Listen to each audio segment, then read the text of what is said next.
Hello बच्चों, आज के इस लेक्चर वीडियो में जो थ्योरम हम करने जा रहे हैं वो इस प्रकार से है।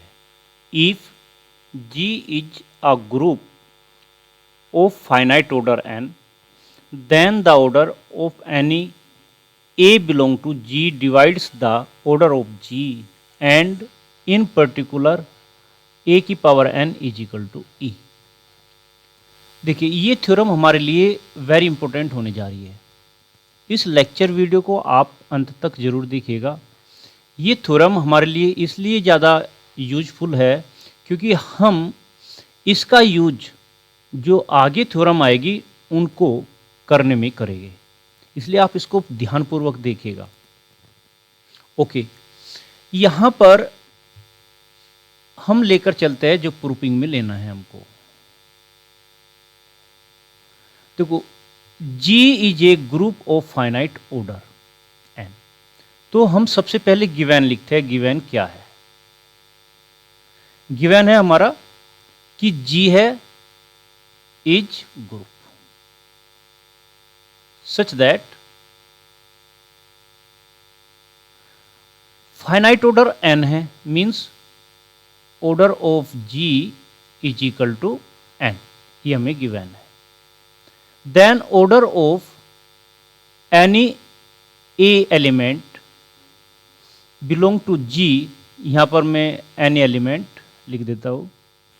Order of any element A belong to G divides the order of G। मीन्स अगर देखो यहाँ पर A का ऑर्डर तो नहीं दिया ना, लेकिन इसने कहा कि कोई भी एलिमेंट अगर आप एक लेते हो जो G के अंदर हो, उसका ऑर्डर G के ऑर्डर को डिवाइड करता है। तो इसके लिए हमें गिवन तो है, लेकिन ये लेट करना पड़ेगा। Let A belong to G such that, ये भी किस प्रकार से हमें लेना है कि order of A is equal to, आप अपनी तरफ से कंसिडर कर लीजिए जैसे कि हमने M कंसिडर कर लिया। ये भी हमें गिवन हुआ। क्लियर? अब हमें शो क्या करना है? To show that. देखते हैं, ये कहता है कि ऑर्डर ऑफ ए डिवाइड करता है किसको?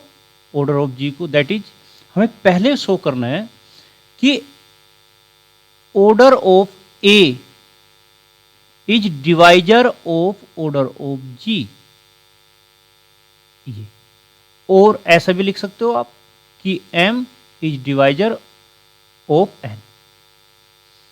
ओके, सेकंड पार्ट में ये प्रूव करना है। सेकंड पार्ट में हमें क्या दिखाना है? टू शो दैट, क्योंकि इसने आगे एक पार्ट दे दिया कि A की power n is equal to E भी होता है। अब हम केस बना लेते हैं। Case first. केस फर्स्ट में हम ये शो करेंगे। क्लियर? क्या शो करने वाले हैं? To show that order of A divisor order of G, ये शो करने वाले। क्लियर? नाउ देखो, इसको हम कैसे सोल्व करेंगे ये हमें समझना है।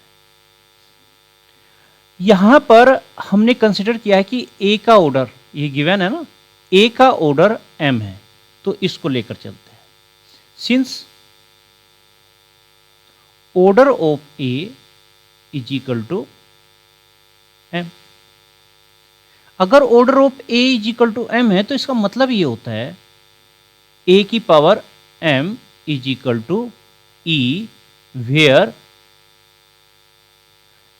M क्या है? M is least positive integer. Least positive integer है, ये ध्यान रखना है बेटा। मीन्स M एक ऐसा नंबर है जो सबसे छोटा है, जो A की पावर M करने पर E देता है। क्लियर?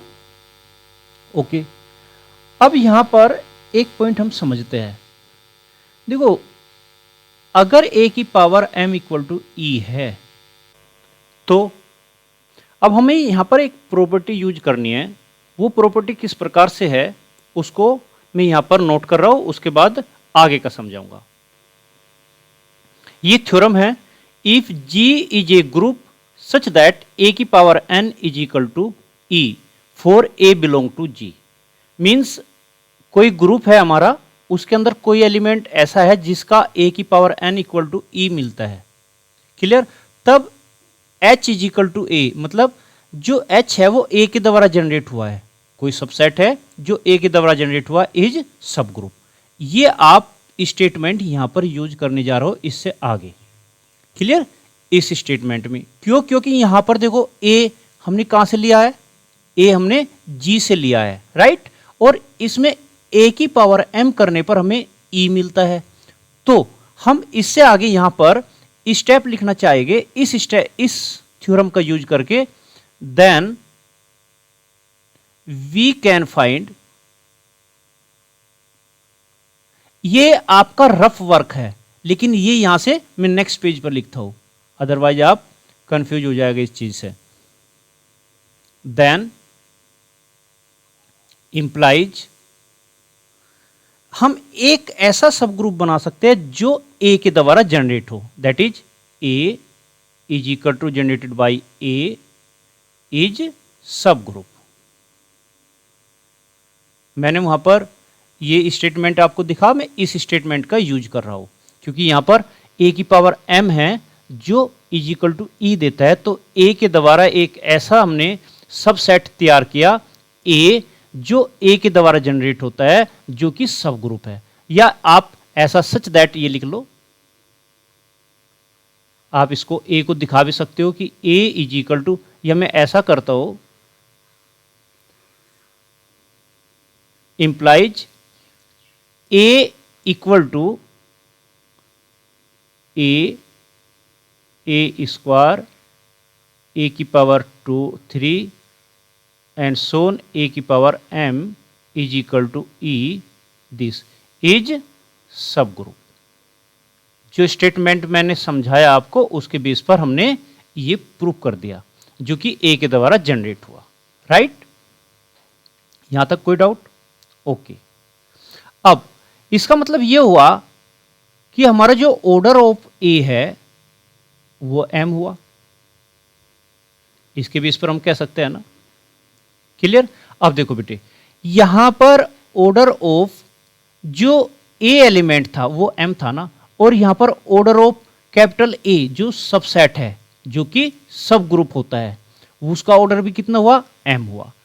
तो इसका मतलब हुआ कि हम लैग्रेंज थ्योरम हमने अभी की बाय लैग्रेंज थ्योरम, तो हमने ये आपको लिख दिया बाय लैग्रेंज थ्योरम। ये सब आपको यहां पर एक लाइन लिख सकते हो बाय लैग्रेंज थ्योरम, बस ये स्टेटमेंट लिखने की जरूरत नहीं होती। तो हम यहां से क्या इंप्लाइज कर सकते हैं, implies order of A is divisor of order of G, clear. इसका मतलब क्या हुआ, इसका मतलब हुआ कि m is divisor of n, clear. यही हमें प्रूव करना था, तो हम यहां से क्या लिखेंगे, हैंस प्रूफ। ये पॉइंट क्लियर हुआ। अब मैं बात करता हूं दूसरे पॉइंट पर, केस सेकंड पर। केस सेकंड हमारा क्या है, केस सेकंड है कि हमें प्रूव करना है टू सो दैट a की power n is equal to e, clear. अब देखो इसको हम कैसे प्रूव करेंगे, ध्यान देना बेटे। अभी हमने ये चेक कर लिया कि भाई m इज डिवाइजर n, तो यहां पर मैं ये पॉइंट चलो जब लिखूंगा, अब ये कैसे प्रूव करेंगे, अब हम लिखेंगे वी नो दैट, या वी हैव a की power m is equal to e, ये लिख सकते हैं, ओके। अब देखो बेटे, यहां पर हम एक लॉजिक यूज कर रहे हैं, m is divisor of n है, तो हम इसको क्या लिख सकते हैं, n is equal to m into Q. मैंने आपको ये समझाया हुआ है, जैसे कि मैंने 2 इज डिवाइजर 10 लिखा, तो क्या मैं इसको लिख सकता हूँ 10 इज इक्वल टू 2 इंटू 5। तो 2 तो हमारा m है और 5 हमारा यहाँ पर q है, और n हमारा यहाँ पर 10 है। ये इस तरीके से आप समझ लीजिए। तो यहाँ पर देखो, मुझे अगर m के प्लेस पर हम लोग m q ले आए तो हो जाएगा काम। तो हम क्या करते हैं, बोथ साइड a की पावर m की होल पावर q कर देते हैं, तो ये हमारा ए की पावर क्यू हो जाएगा। ये हमारा क्या हुआ, ए की power M Q is equal to E की पावर क्यू आइडेंटिटी है, आइडेंटिटी की पावर कितनी ही ज़्यादा कर लो आप, आइडेंटिटी आती है तो हमारा ई ही आएगा। अब देखो एन क्यू हम क्या लिख सकते हैं, यहाँ से हम लिख देंगे ये रीजन की M is divisor of N, तो यहाँ से हम क्या लिख देंगे इसको, ए की power N is equal to E. Okay, तो ये यहाँ पर हमारा प्रूफिंग आ गया, तो हैंस प्रूफ्ड, ये हमारा प्रूफिंग हो जाता है। ओके, तो मैं उम्मीद करता हूँ बच्चों आपको ये लेक्चर वीडियो पसंद आया होगा। अगर आपको ये लेक्चर वीडियो पसंद आया है तो आप इसको लाइक करें, जिससे कि ये सभी दोस्तों के पास पहुंच सके। अगर आप चैनल को पहली बार देख रहे हैं तो चैनल को सब्सक्राइब करें, साथ ही साथ बेल आइकॉन को प्रेस करें, जिससे कि आने वाली हर लेक्चर वीडियो का पता आपको सबसे पहले चल सके और आप उसका पूरा लाभ ले सके। मिलते हैं एक छोटे से ब्रेक के बाद नई लेक्चर वीडियो के साथ। Thank you for watching. अगर आपने अब तक यह चैनल सब्सक्राइब नहीं किया तो सब्सक्राइब जरूर करें।